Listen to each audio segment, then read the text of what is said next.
이번 불장에서 이제 비트코인을 뺀 알트들이 도전장을 내미는 시장이 바로 비트코인이 10배 오르면 비트코인 불장인데 실제로 성적이 좋은 건 비트코인이 아니라 다른 코인이거든요. 비트코인 10배 오르는 동안 막 100배, 1000배 올라요. 네.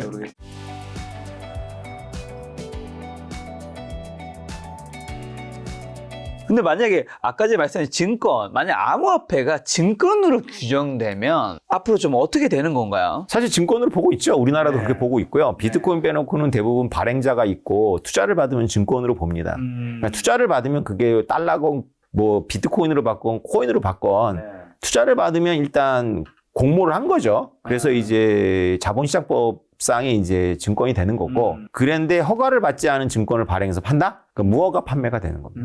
그러면 이제 이런 제도화되면 이런 이제 움직임들이 있겠죠. 그 원래 소규모로 이제 투자를 받는 거는 그걸 일일이 다 승인하지 않으니까 승인하기가 뭐니까 이렇게 그 열어놓습니다. 이게 특례로. 그런 비슷한 이제 제도를 구멍을 좀 만들어 놓는 정도를 기대해 봐야 되겠죠. 근데 대규모 투자를 받는다? 뭐 이런 거는 이제 반드시 이제 승인을 받아야 될 거고요. 네. 그건 어느 나라 마찬가지인 것 같아요. 근데 이제 우리 여괴, 뭐 스위스라든가 네. 뭐 싱가포르, 홍콩에서는 한때 ICO가 붐이었죠. 네. 무허가 이제 증권이. 근데 여러 국가에서 이제 압력을 놓고 그런 데서 출발하는 코인들이 다른 나라에서 상장을 해야 되는데 그게 시작이 그렇게 돼버리면 규제가 들어와요. 아무리 거기서 하더라도. 그러니까 이제 아무래도 이제 이 비트코인을 승인했다라는 건 제도권하고 이제 암호화폐가 같이 간다는 뜻이거든요. 네. 그러면 이제 완전 익명성 코인, 비트코인보다 더 심한 익명성 코인 이런 것도 상장한 거래소가 어느 국가의 허락을 받고 이런 거 기대하기 어려운 거예요. 그래서 많은 거래소들이 그 좀 위험한 익명성이 너무 보장되는 그런 코인들은 그 상장 폐지를 하고 이런 움직임 몇 년 전부터 시작을 됐습니다. 그러니까 지금 이제 거의 주류화되는 준비 단계를 쭉 하고 있는 거죠. 그러면 이제 신규 코인들도 제대로 된 거는 이제 소비자 보호라는 명분 하에 그 주도하는 법인이 회계장부도 이제 감사받아야 되고 얘네가 투자받은 거 어디다 썼는지도 이제 공공이 알아야 되고 이런 조건들 그리고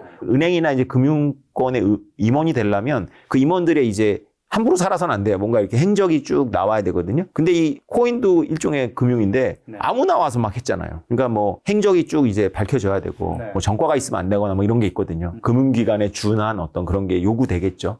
자, 그리고 신원인증과 관련하여 다양한 코인 프로젝트가 있다고 이제 한국경제기금진단 책에서도 말씀하시던데 이게 뭘 뜻하는 건가요? 아, 이 신원인증 너무 중요합니다. 네. 이게 좁게 말하면 그 지금 인류는 한 10억 명 정도가 출생 서류가 없는 사람들입니다. 아, 있겠죠. 뭐 인도라든가 아프리카나 이런 쪽. 그렇죠. 출생신고를 못하죠. 그리고 중국도 많습니다. 중국은 1가구 1제한형 정책 때문에 지방에 있는 가구가 도시에 있는 분들한테 호적을 팔았어요. 그러니까 자기 애 호적을 팔았으니까 도시에서 부자들은 애를 한 두세 명 낳고요. 지방에 시골에 있는 분들은 애를 낳았는데 등록을 못 하는 거죠. 네. 호적이라고 하는 호구가 없는 거죠. 그래서 뭐 인신매매라든가 장기매매 이런 거 이용된다는 그런 끔찍한 얘기도 있습니다. 그게 1억 명 정도, 흑자녀라고 한자로 쓰더라고요. 네. 그게 1억 명 정도 있는데 이런 노 다큐멘트 퍼슨이라는 명칭이에요, 이게. 이 문제를 해결하는 게 유엔의 아젠다였어요. 왜냐하면 그게 이제 2010년도 트럼프와 관련있는데 시리아에서 난민이 발생해갖고 각 국가가 좀 나눠서 받았어요. 우리나라도 막 받는다 그랬었잖아요. 근데 트럼프 대통령 그 당시 후보가 그 테러리스트인지 어떻게 아냐? 그가. 위장한, 난민으로 위장한, 이런 이제 해서 유엔에서 아젠다를 만들었어요. 네. 아, 이거 신원인증 문제 해결해야 되겠다. 근데 그때 부각된 기술이 두 가지가 있는데 신체 정보를 이용한 신원인증하고 그거를 블록체인에 담는다. 이런 개념이 등장을 한 거죠. 2016년도에. 2016년. 네, 그 블록체인에 대해서 엘리트들은 공부를 많이 했습니다. 그래서 블록체인이 탈중앙화잖아요. 그래서 그 신원 정보를 암호화해서 탈중앙화 시스템하고 연결을 하면 중간에 누군가가 중앙에서 정보를 빨아들여가지고 인증해주는 구조가 아니라 본인 정보를 본인이 갖고 인증을 받는 그런 아름다운 얘기죠. 이게 실현되려면 좀 어렵지만 여러 가지로 그런 개념입니다. 그래서 들어보셨겠지만 월드코인 프로젝트가 작년에 시작을 했잖아요. 홍채를 이렇게 그 오브라 그래가지고 거기다 이렇게 대고 이렇게 하면 암호키가 나오고 이제 그걸 이용하면 이제 자기 신원 인증이 되고 이런 거 개념이거든요. 그래서 이거를 하면 뭐 지금 300만 명을 받았다는데 주로 이제 우리나라나 이런 데보다는 이제 아프리카나 이런 데서 받은 거죠. 300만 명한테 홍채 정보를 이제 등록하게 하고 그다음에 이제 기초 월급처럼 돈 주는 개념 뭐 기초소득인가 뭐 그런 걸 주장해서 코인을 줬죠.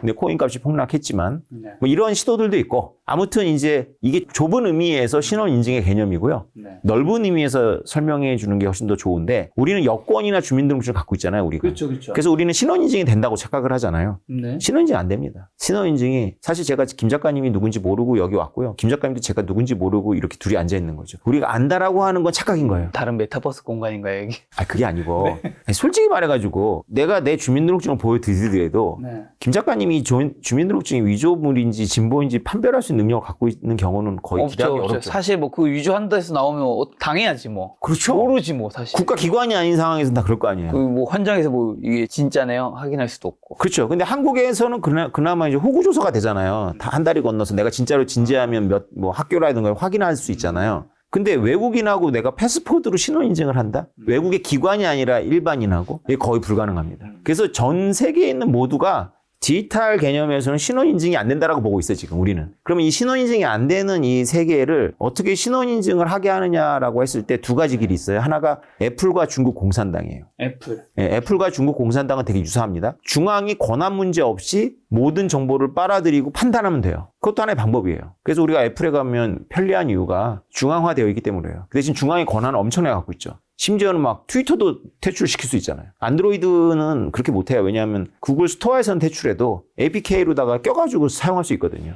근데 애플은 그런 그 철학 자체가 그러니까 그걸 차단을 하죠. 그러니까 애플이 중국 공산당 뜻은 아닙니다. 근데 어쨌건 중국 공산당이 지금 하려고 하는 그 크레딧, 사회 신용 점수 시스템도 사람들의 행적을 쭉 추적해갖고 AI하고 이렇게 빅데이터 결합해갖고 교통법규 많이 어기면 뭐 대출 이자가 높게 한다거나 대출 아예 못 받게 한다면 개념이잖아요. 네네. 그거야말로 진짜 정확한 신원인증 아닙니까? 그의 행적이 다 드러나니까. 그러면 이 방법 말고는 뭐가 있냐? 이 방법 말고는 블록체인이 있는 거예요. 탈중앙하니까 중앙한테 권한을 안 줘도 내 신원 인증을 갖고 내가 이 사이트에도 갔다가 이 사이트에도 갔다가 실제 오프라인에서 검증받고 이럴 수 있는 거죠. 개념적으로. 그래서 블록체인이 처음 나왔을 때부터 블록체인은 신원 인증 기술이라는 개념을 우리가 많이 알고 있었습니다. 근데 블록체인 생태계가 지금 꽤 발전했기 때문에 이번 불장에서 이제 비트코인을 뺀 알트들이 도전장을 내미는 시장이 바로 신원 인증 시장이에요. 이건 여러분들한테 좀 도움이 될 겁니다. 왜냐하면 알트장에서 뭐 비트코인이 10배 오르면 비트코인 불장인데 실제로 성적이 좋은 건 비트코인이 아니라 다른 코인이거든요. 비트코인 10배 오르는 동안 막 100배, 1000배 올라요.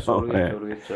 잘 기억해 보십시오. 2017년도에는 ICO 붐이 불장의 알트들을 키웠고요. 2021년도에는 디파이하고 NFT였죠. 다음 번 불장에서는 바로 신원인증이 키워드입니다. 왜 이걸 알 수 있냐면은 이 모든 이 알트장의 키워드를 지배하는 자가 바로 비탈릭 부테린입니다. 이더리움 창시자죠. 워낙에 뛰어난 마케터다 보니까 딱 그걸 아는 거죠. 그러니까 이번에 그 비탈릭 부테린이 계속 밀고 있는 개념이 두 개입니다. 신원 인증하고 예측 시장. 예측 시장이 뭐냐면은 사우디하고 한국하고 경기하기 전에 도박하는 거죠, 도박. 그러면 이기면은 엄청 받고 지면은 이제 뜯기고 뭐 이런 게 예측 시장인데 그걸 이제 도박이라고 하면 그러니까 예측 시장이라 그러는 거예요. 이 예측의 대상에는 이제 날씨, 환율, 경기 결과 이런 거 있거든요. 예. 그 시장하고 이제 신원 인증. 이 두 개가 이제 지금 하도인 거예요. 여기 이제 AI까지 결합해갖고 뭔가 말이 되는데 실현 가능하지 않은 걸 뭔가 또 포장하겠죠? 원래 알트들이 하는 일이에요, 이게.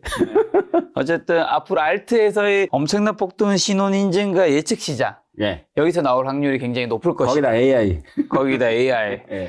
앞서 말씀하신 월드코인은 앞으로 과연 성공할 수 있을까요? 그거 제가 단도직입적으로 제가 말씀 못 드리겠고요. 가격은 떨어졌지만 그렇다고 해서 이게 실패라고 말하긴 뭐하죠. 근데 저는 그 방식, 그러니까 홍채 인식 방식에서의 신원인증에 대해서 약간 회의적입니다.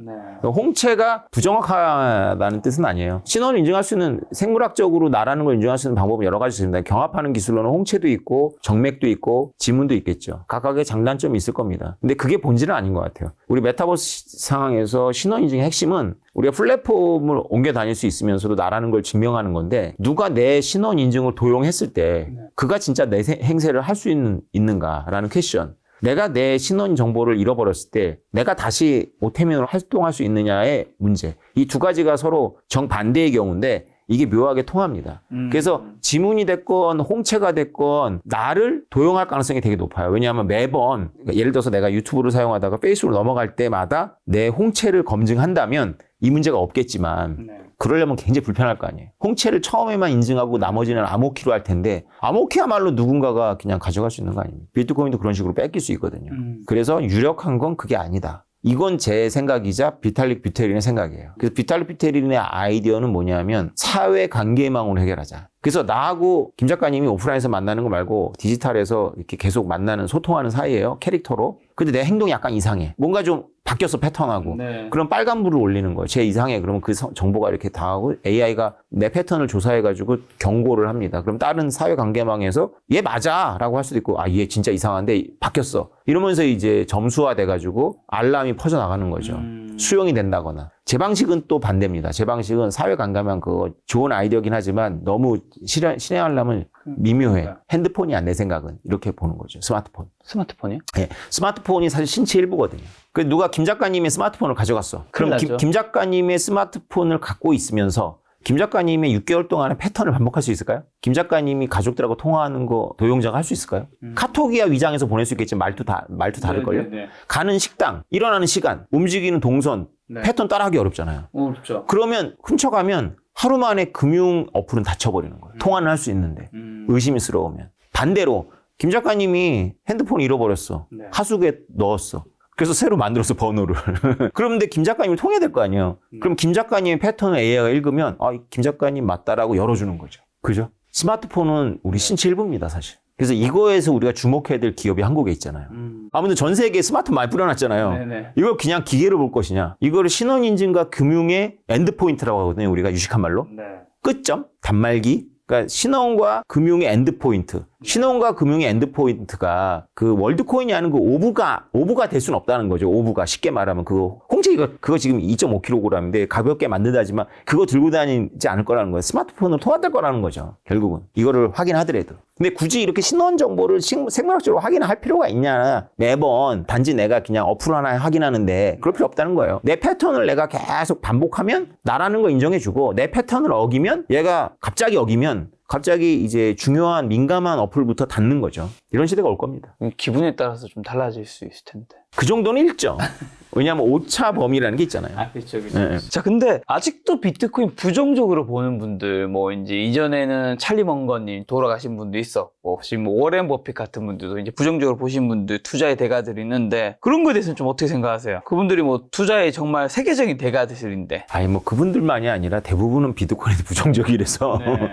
특별히 뭐 그분들이 부정적이기 때문에 제가 뭐 특별한 고민을 한 건 아닙니다. 비트코인이라는 게 진짜로 그 의미를 깨닫기 전에는 부정적으로 보는 게 당연합니다. 상식적이고. 그래서 찰리 먼거라든가 워런 버핏이 부정적으로 본다. 뭐 그거는 큰 문제는 아닌 것 같아요. 그냥 그렇게 보이는 게 당연하고요. 당연하다. 네. 그러면 아까 전에 알트코인 말씀해 주셨는데 좀 더 구체적으로 비트코인 가격이 오르고 리플도 법정 이슈가 해소된다 하면서 알트코인 관심도 뜨거워지는데 혹시나 유망한 알트코인 같은 거는 좀 있을까? 아까 전에 뭐 신혼인증과 예측 시장이 알트코인 시장을 뜨겁게 할 것이라 얘기해 주셨는데 조금 더 구체적인 뭔가 힌트를 좀 주신다면. 그러니까 너무 뭐 고민이 되고 할 게 없다면 대부분 알트들이 이제 그 이더리움을 흉내내거나 이더리움 기반이니까 이더리움이 유망해지는 거죠. 근데 이더리움도 이제 질량이 너무 크니까 그러니까 아까 비트코인은 1000조라 그랬는데 이더리움 한 300조 됩니다. 예, 그래서 이더리움도 이제 비트코인하고 성장률이 비슷한 거죠. 옛날처럼 이더리움도 뭐 100배 이상 되고 한순간에 이런 일이 벌어지긴 어려우니까 사람들이 좋은 걸 놔두고 이제 찾는 거죠. 100배 될 게 뭐냐. 근데 100배 될 게 나오겠지만 그것들은 대부분 유망한 코인이 아니라 밈 코인들입니다. 그 한순간에 딱 갑자기 여기에 다들 꽂히는 거예요. 그럼 꽂히면 이제 그게 부각을 되니까 뉴스가 되고 그걸 또 따라하죠. 밀어 올려요. 쭉 밀어 올리다가 팔기 시작하면서 와르 무너지죠.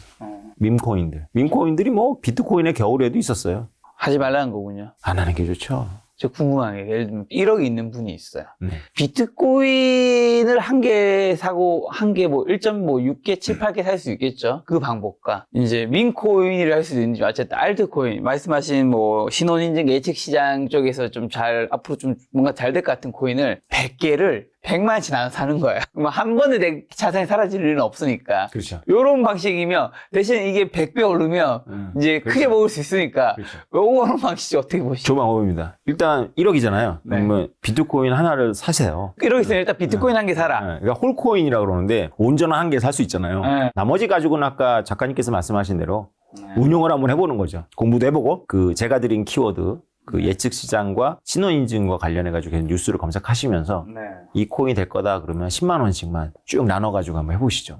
대신 한 개는 꼭 비트코인을 사고. 그쵸. 비트코인 하나 잡을 수 있는 1억이 있다면 그런 기회니까요. 알겠습니다. 오늘 대표님 모시고 이제 한국경제 긴급 진단에서 이제 코인 관련된 이야기 여쭤봤는데요. 마지막으로 그러면 이제 올해 비트코인 투자 포인트랑 눈여겨봐야 될 변수 좀 찝어주시면서 이제 앞으로 이제 비트코인이 좀 폭등할 수 있는 이제 그런 체크 포인트 하나씩 좀 잡아주신다면요. 비트코인 업계에서 오랫동안 기다려왔던 비트코인 ETF가 미국에서 승인이 됐습니다. 1월부터요. 그것이 갖고 있는 의미는 단지 그 통과 이후에 가격이 떨어지거나 폭등하거나와는 그런 논의하고는 차원이 다른 수준의 충격입니다.